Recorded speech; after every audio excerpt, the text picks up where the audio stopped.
Waiting for the ladies to get out of the bathroom, and then we can hit the trail. Just filled up on water. This is cool. Like, senses the water bottle, it turns on. It's pretty cool.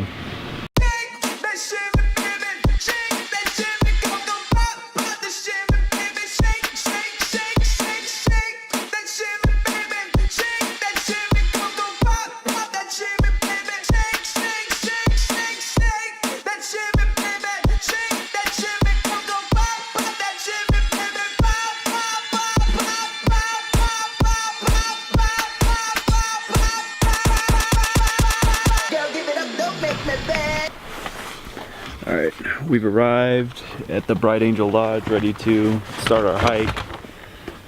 It's like 18 degrees outside, so we gotta get moving to keep warm, otherwise we're gonna freeze.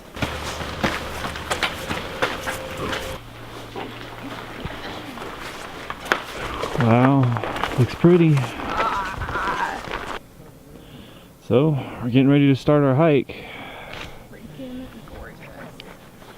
Right down here, that trail out there. I don't know how far we're gonna make it, but that's the Bright Angel Trail. That's what we're taking down. So excited. Let's go.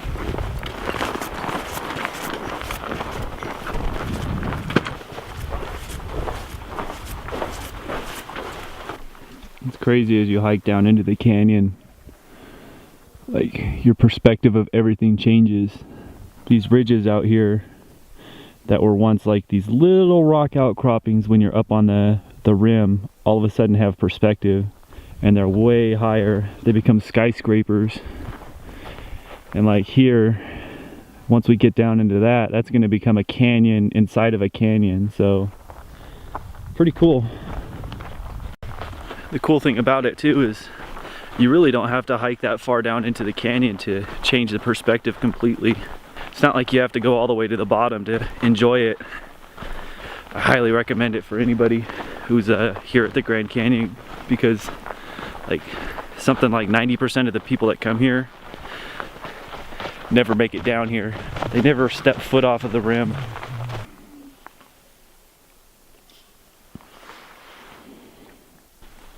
So while we're taking a break, I was just kind of standing here thinking about it, but like exactly a week ago, we were hiking up that ridge in Honolulu, so you couldn't have picked a vastly more different trail to hike 1 week later. I guess the only thing that's the same is the elevation. So far this is way easier than the hike in Honolulu. Plus, I've never gone to the bathroom on the side of the Grand Canyon. It's like an accomplishment. This is like scratching off your bucket list type stuff right here. It is, yeah. Yeah. Well, you have to see this stuff. How are you? Hello. Hello. Hello. I'm not sure how much time we have here, but I think I might be able to set up a quick time lapse.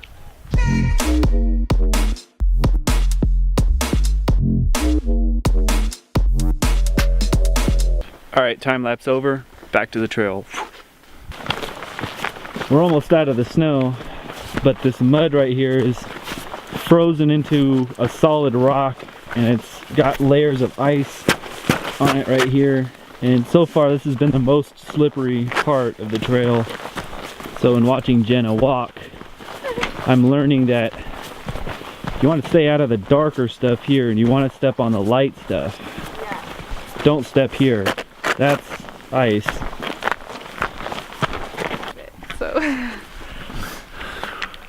So we're at 3 Mile Rest House. See, there's a sign, 3 Mile Rest House and toilet. We're not gonna stop. None of us have to use the restroom, but we are gonna take a water break. And a while ago, the hat came off. It's getting too warm. The last rest stop, it was like 27 degrees and it was still starting to sweat.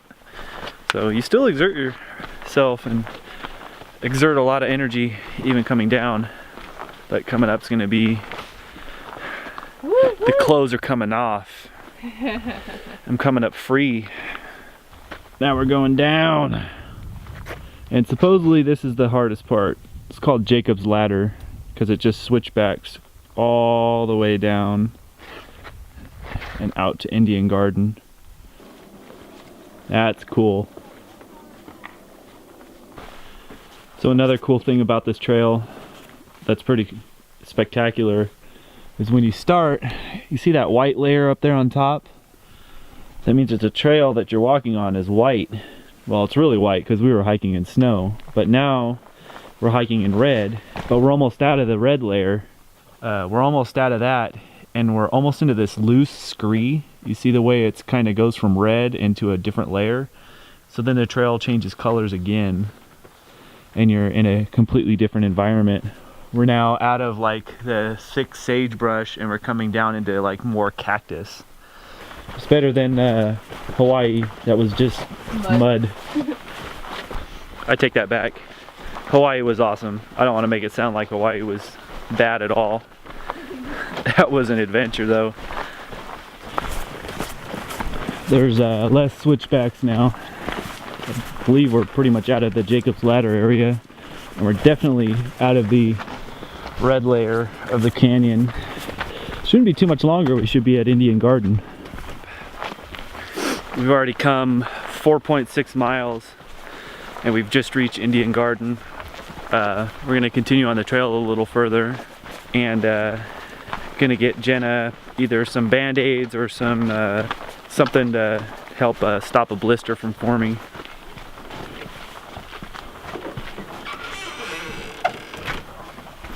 Hello. Oh. It says it's open, but there's no one in here. Okay. Is there a first aid kit or something? I don't think so. So we were trying to find some moleskin or band-aid for Jenna's toe, but it looks like we're out of luck. Oh, wow. We thought there was first aid down here. Maybe at the ranger station. You think the ranger, they did drop supplies, so there's gotta be somebody here. We got one more place we can check. So we found a ranger, he's gonna grab some moleskin.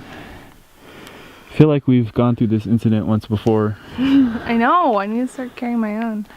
A couple years ago, or a year ago, I think, we took a hike with Jenna. This is gonna be nothing compared to that. And basically she rubbed all the skin off the back of her heels. Yeah, I'm fine. It's just like rubbing here. You can see it right there, it's starting to form. Yeah. So yeah, I had to use just about every band-aid. I think I did use every band-aid I had in my first aid kit. I just remember that morning waking up and like trying to walk to the bathroom, and it was so painful. Yeah. And I had this panic. But you never complained about it. Yeah, well, I didn't say anything, but I was panicking. So like legitimate panic was going through my body because I was like, we gotta hike, what was it, 12, 13 miles, and I am in so much pain. Like, I was like, I'm not gonna make it. You guys can go ahead. That's funny because that same exact trail, I hiked it with my brother, and I forget what it's called. There's a band, a muscle band that runs on the side of the knee, locked up on that same exact trail, and I had to hike all the way back, basically stiff-legging it down. Gosh. And that was pretty painful. We good to go? Mm-hmm. So you guys want to grab a power bar here? Oh, yeah.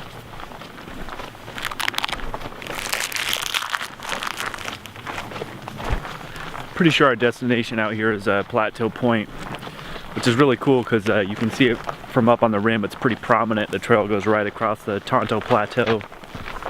And after talking to the ranger, he really talked us out of going all the way down to the river, just because this would add 3 miles, but going down to the river would add 6.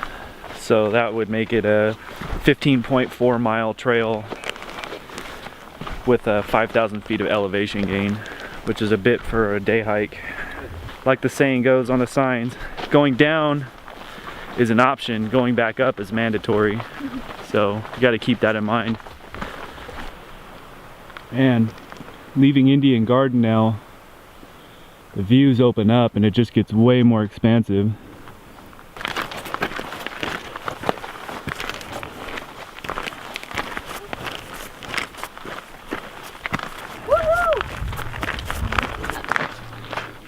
Pretty much at the end, Jenna.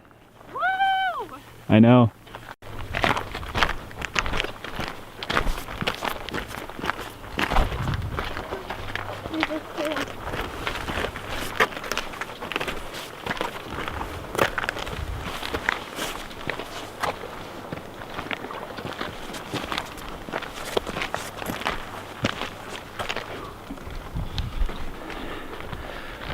We've reached the end of our hike out at Pronto Point.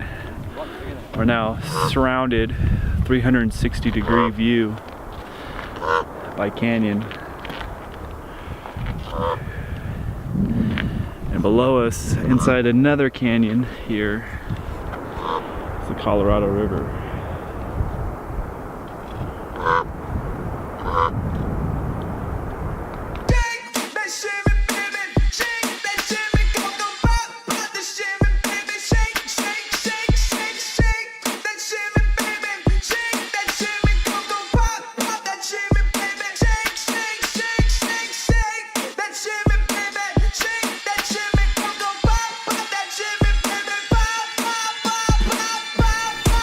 Alright, so long Grand Canyon. It's been good. Thought we were gonna eat an Indian garden, but none of us are really that hungry after eating power bars and trail mix, so we're gonna try to go up as high as we can, and if we need to stop at one of the rest houses maybe, we'll probably end up eating there, or maybe get back up to the top and eat once we're back up at the rim. We're gonna make a few adjustments and then head back up. Yeah. All the warm stuff's coming off.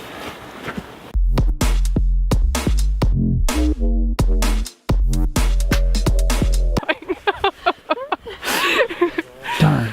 Thought I was gonna get at least some of that. Can you at least get a picture in front of the Bright Angel Trailhead sign? I've been doing it for a while, so I could repeat it. How are you doing? Water?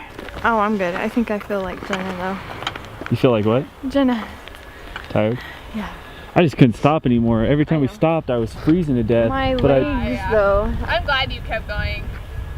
You did what your body needed. Yeah. Made it back up. How's everybody doing? Old and tired. I'm here. I made it out of the canyon. That's the most important thing. The trail only goes one direction, and there's pretty much no junctions at all. And somehow Megan thought that she got lost for a minute. She had a moment of like, oh shit, we're going the wrong way. I don't know what I was thinking. I guess I was thinking for me, it was like most trails when you're going somewhere, you're hiking up and then you come back down. Like you're hiking up to the point, not. Yeah. It was just as I'm like just walking and thinking, and then I'm like, and then I looked up and I'm like, we're going the wrong way. No, what the hell? Why did I just think that? I'm still cold. So we're at the hotel, but nobody wants to like move and get out of the car. The seat feels good, and I guess the ladies are really worn out. If I was alone right now, I would just stay in the car. True story. I do that all the time at home. If it's like cold outside, and then I'll be parked outside my house and I'll just sit in the car because I don't even want to get out because it's cold. Especially if it's rainy. I'll literally sleep in my car because I don't want to get out in the cold. Oh. It's true. Little known fact. I'm going inside. Yeah.